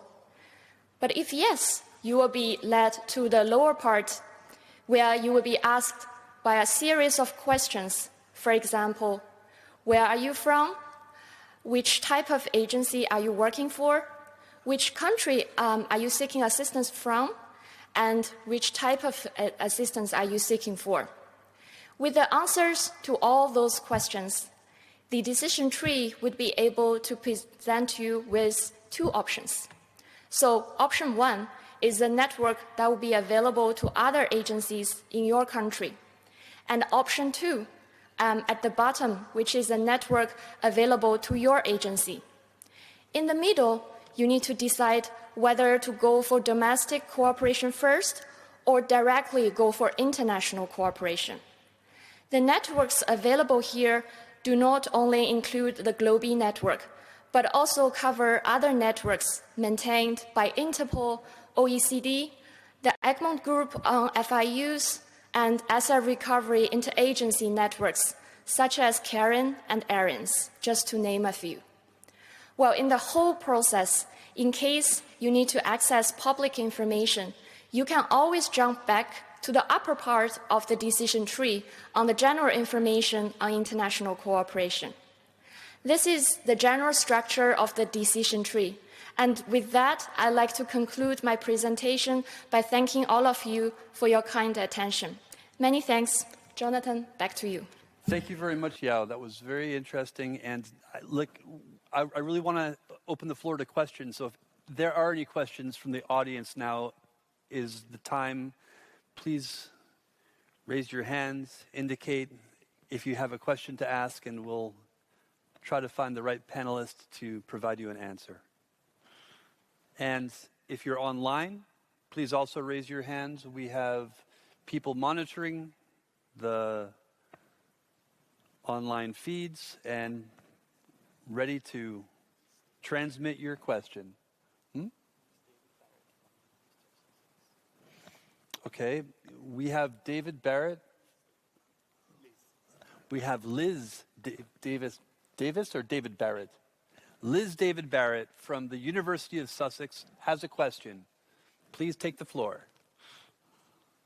Hello, I'm really delighted to see this initiative taking off. I think it's really fantastic, and the promise of actually having transnational cooperation to tackle this really important issue of grand corruption is fantastic.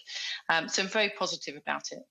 At the same time, I think it's a really complex task. We've got this challenge of trying to build informal cooperation, and yet we're doing it through the UN, which is, to be honest, not known for being unbureaucratic and agile.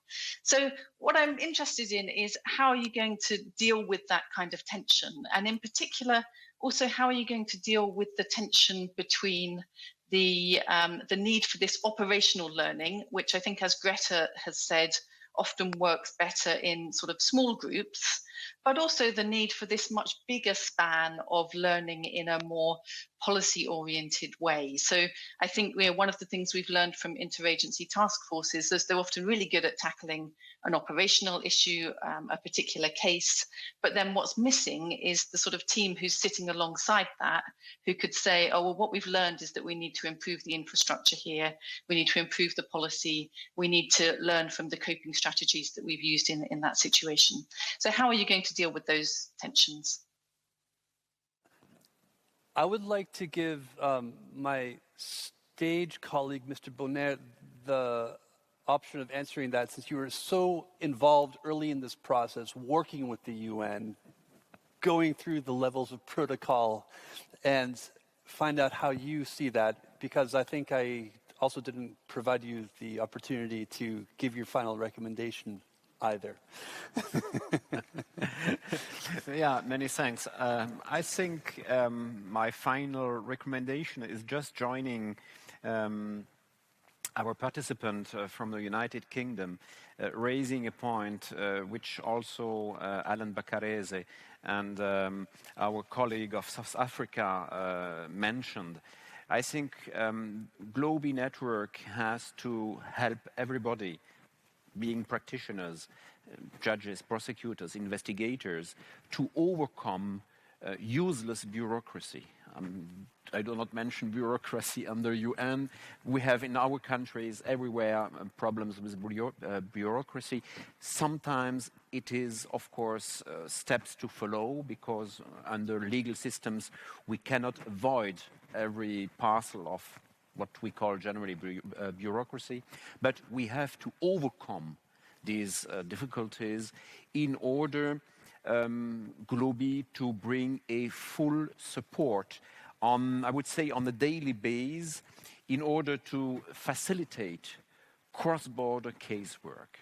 That's the main, the core issue of GlobE network. And when I hear the presentation which has just been made from the decision tree, that's exactly what we need to make decisions on what track we have to go and what way GlobE can help practitioners to go in order to overcome problems like I don't know how whom to identify, whom to address, whom to find in worldwide countries.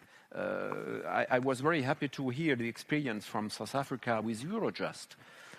There's just a distance of, I don't know, 10,000 kilometers between South Africa and The Hague and Eurojust. And this experience, being able to work with the European Union and South Africa, having just answers very quickly to questions, that's exactly what your practitioners are waiting for.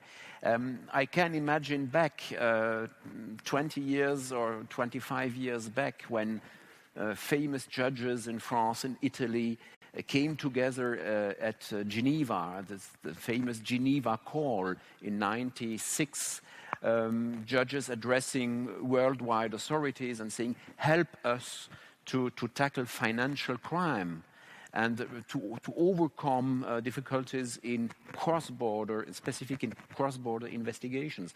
And when I see today what we are able to do, and when I see also the steps we were able to follow thanks to UNODC in setting up this GlobE network, it took, what, a couple of months.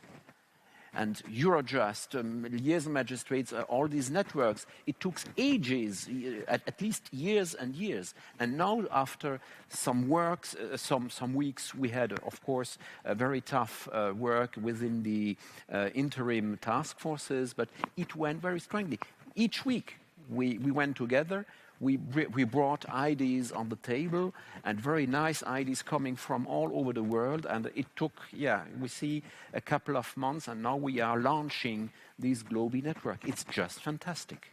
It's fantastic for all practitioners, and I can assure you that in France I have a lot of colleagues who are asking me, when are we able to use GlobE and to log in and to have contacts with other colleagues. Thank you. Thank you. Are there other questions from the floor?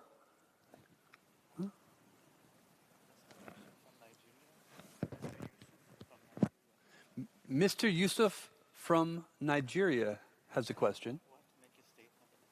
Oh, my deepest apologies. Mr. A.A. Yusuf from Nigeria, the Director of Public Prosecution,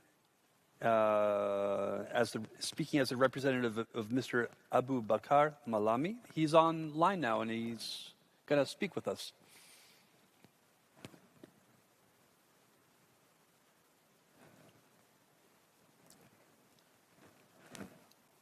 Chauvin.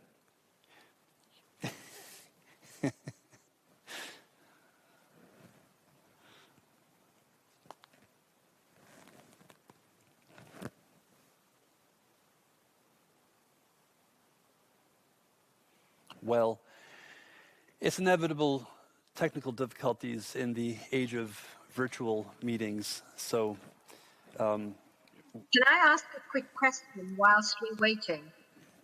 Of course. On the presentation, on the last presentation we had, can I ask about security of information?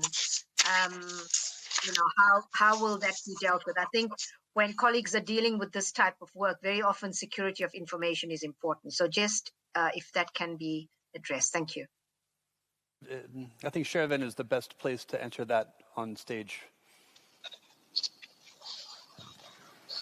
Thank you very much, Jonathan. On the security, indeed, that was one of the issues that was discussed at length in Task Force 3.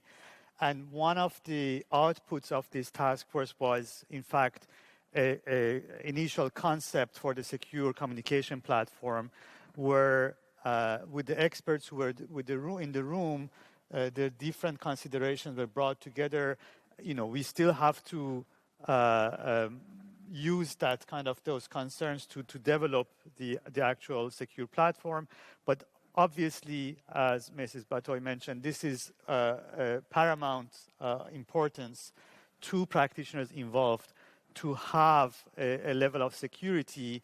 And I'm not an expert myself in IT, obviously, but we understood from the presentation which was done by our IT experts what are the different considerations here in terms of retention of information at different stages of transmission, the security end-to-end encryption, and what are all the options that should be considered to develop that final product. So indeed, that was one of the key elements. There was, if I'm not mistaken, at least one specific session, if not more, of Task Force 3, which was dedicated to this subject.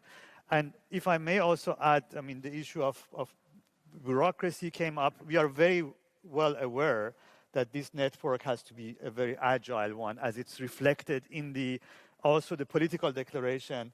And as Monsieur Bonner also highlighted, this is of course, a very important element. We also want to draw on the past experience within UNODC through STAR, the World Bank UNODC STAR initiative.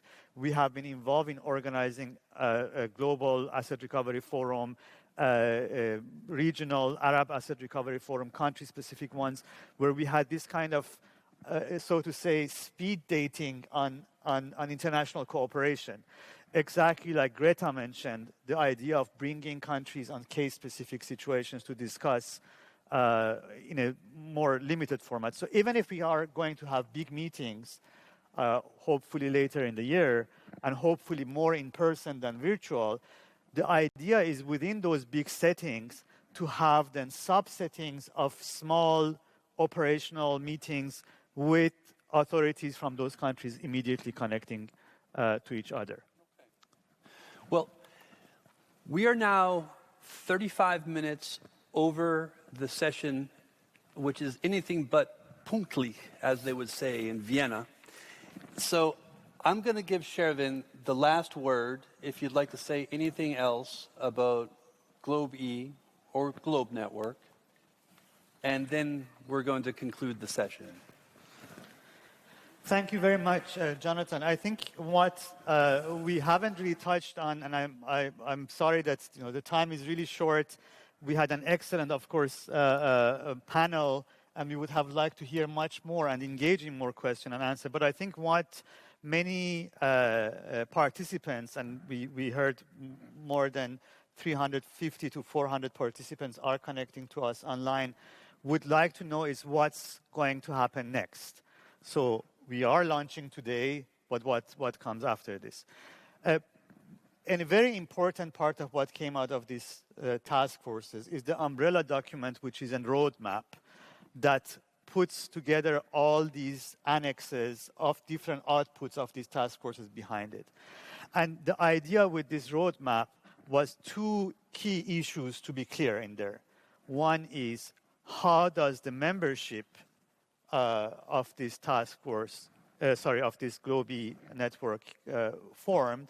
And second, what would be the next step? So in terms of membership, the idea is that the network will be open to anti-corruption law enforcement authorities under Article 36 of the Convention. So these are authorities which will be, which are involved in doing law enforcement and anti-corruption with a level of independence that need to directly reach out to their counterparts. And they can request membership, and that membership request has to be transmitted to their permanent missions to the United Nations, because we need to know who is actually communicating with us. We cannot know all the authorities across the globe, so we need to have a way of understanding who is reaching out to us. So that request will be transmitted through permanent missions to UN. We will send an invitations to all countries to invite them to let their authorities know that they can start making these requests to us. So this will be our next immediate step. Beyond the issue of, and with that we hope we get at least up to 3 authorities, because countries may have more than one such authority. So up to 3 that can become members. And if there are more than 3 requests, then we ask the missions to consult with their capitals and tell us which are the 3 that would be taking the membership role, and the rest of them, the group can decide together on how to accommodate them to have access to facilities of this network, but then they won't be discharging that membership function. So that's the first important element. The second question is, when will be the meeting that we will all come together? Now we have launched. Once we have the members, we hope that by the last quarter of this year, we will be in a position to bring those members, hopefully at least part of them, to Vienna to meet. I have to say, the idea of this network is face-to-face meeting is very important. So we hope that we will be in a position to, after the pandemic basically allowing us to at least bring a good number here, we still will have some connecting online, but we want certainly to have an in-person more significant in-person component. And in the meantime, the work that we will continue to build the infrastructure, which includes the one-stop hub, the secure communication platform, and build all of those elements to move us to the next stage using the guidance that was provided to these task forces. So these are our immediate next steps. Of course, on the political level, we hope that member states will continue to take this also initiative to the next level within the relevant fora at the Asset Recovery Working Group, International Expert Meeting of UNCAC, and eventually at Conference of State Parties to UNCAC. With that, and I hope that at least charts the way ahead for us, let me thank you, Jonathan, for the excellent moderation of the discussion. You have facilitated the various contributions with ease and left us with a sound understanding of the challenges of anti-corruption law enforcement across national borders, as well as with anticipation of what the GlobE network could contribute in the future. And I want to thank you. I want to thank also all our panelists. We had particularly one panelist who took the difficulty of travel in times of Corona to join us from Paris. We wished we could have more panelists with us, but others also faced the challenges of connecting. We apologize to the ones who couldn't connect. We're terribly sorry. The technology always has that downside. While it connects us, sometimes it disconnects us. So we are grateful for all of you to have given your time. I would like to thank everyone involved in arranging the event today, everyone who contributed to the establishment of the network. There were, as we said, 135 experts from around the globe, from 53 countries who were actively participating in these discussions. All of those who flew in, coming also, we had the high-level segment, the president of the Anti-Corruption Authority of Saudi Arabia, who also joined us through long travel with the delegation, and given us everyone who gave us the time to join online for this celebration of launching GlobE Network. We are confident also with the resources which are made available to us through our different donors.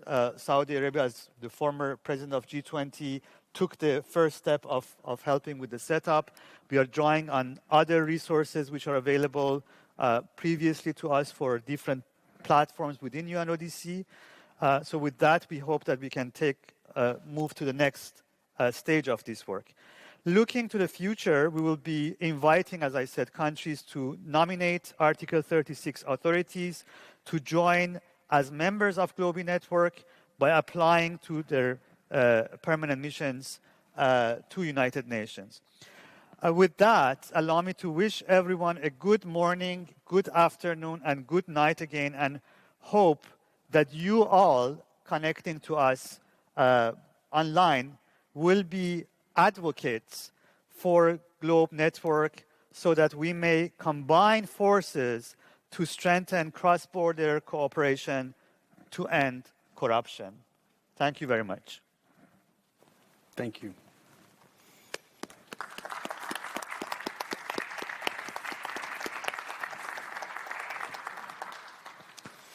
Merci beaucoup. And with that, thank you very much.